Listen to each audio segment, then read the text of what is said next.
భారతదేశ చలనచిత్ర చరిత్రలో టాప్ 5 సినిమాలు. ఈ సినిమాల్లో మీ ఫేవరెట్ సినిమా కూడా ఉండొచ్చు. చివరి వరకు చూడండి మిస్ కాకుండా. నెంబర్ 5 పీకే మూవీ 2014. ఇది ఒక హిందీ సినిమా. ఈ సినిమా డైరెక్టర్ రాజ్ కుమార్ హిరానీ.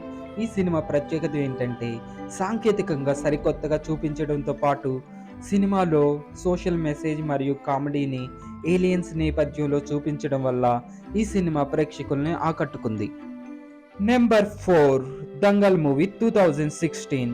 ఇది ఒక హిందీ సినిమా. ఈ సినిమా director Nitish Tiwari boxing wrestling నేపథ్యంలో పొగాట్ సిస్టర్స్తో రియల్ లైఫ్ స్టోరీతో తీసిన క్రీడా నేపథ్యం గల సినిమా. ఈ ఫిల్మ్ని డైరెక్టర్ ప్రేక్షకుల్ని ఆకట్టుకునే విధంగా కుటుంబ నేపథ్యంలోని ఎమోషన్స్తో ప్రేక్షకులకు గుర్తుండిపోయేలాగా అద్భుతంగా తీశారు. Number 3 Sholay movie 1975. ఈ మూవీ కూడా బాలీవుడ్ హిందీ ఫిల్మ్. ఈ సినిమా డైరెక్టర్ రామ్మోహన్ రావు. ఇది ఒక బాలీవుడ్ క్లాసిక్ మూవీ. మాస్ ఎలివేషన్తో అమితాబ్ బచ్చన్ మరియు ధర్మేంద్ర నటన అద్భుతం అని చెప్పాలి. వీటితో పాటు కథాబలం మరియు ఐకానిక్ డైలాగ్స్తో ప్రేక్షకుల్ని ఈ సినిమా బాగా ఆకట్టుకుంటుంది. నెంబర్ 2 మహానటి 2018. ఇది ఒక తెలుగు సినిమా. డైరెక్టర్ నాగ్ అశ్విన్. అలనాటి మహానటి సావిత్రి జీవితం నేపథ్యంలో తీసిన బయోపిక్. సావిత్రి పాత్రలో కీర్తి సురేష్ నటన, ప్రతిభ మరియు క్లాసిక్ ఫిల్మ్ డాక్యుమెంటరీ లాంటి ఫీలింగ్ కథాంశంతో ప్రేక్షకుల్ని ఈ సినిమా బాగా ఆకట్టుకుంటుంది.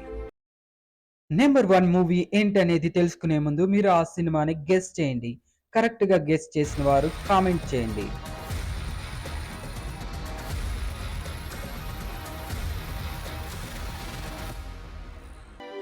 Number 1 Baahubali the beginning 2015. ఈ సినిమా డైరెక్టర్ రాజమౌళి. ఈ సినిమా అద్భుతమైన గ్రాండ్ విజువల్స్ ఎఫెక్ట్తో పాటు కథాబలం కూడా ఉండడంతో భారత ప్రేక్షకులతో పాటు అంతర్జాతీయ ప్రేక్షకుల ముందు గుర్తింపు పొందింది. ఈ సినిమా ఇండియన్ సినిమా చరిత్రలో భారీ బాక్స్ ఆఫీస్ హిట్ అయ్యి నెంబర్ 1 మూవీగా భారత సినిమా చరిత్రలో నిలిచింది. మరిన్ని మంచి వీడియోస్ కోసం మన ఛానల్ని ఇప్పుడే సబ్స్క్రైబ్ చేసుకోండి. Don't miss it.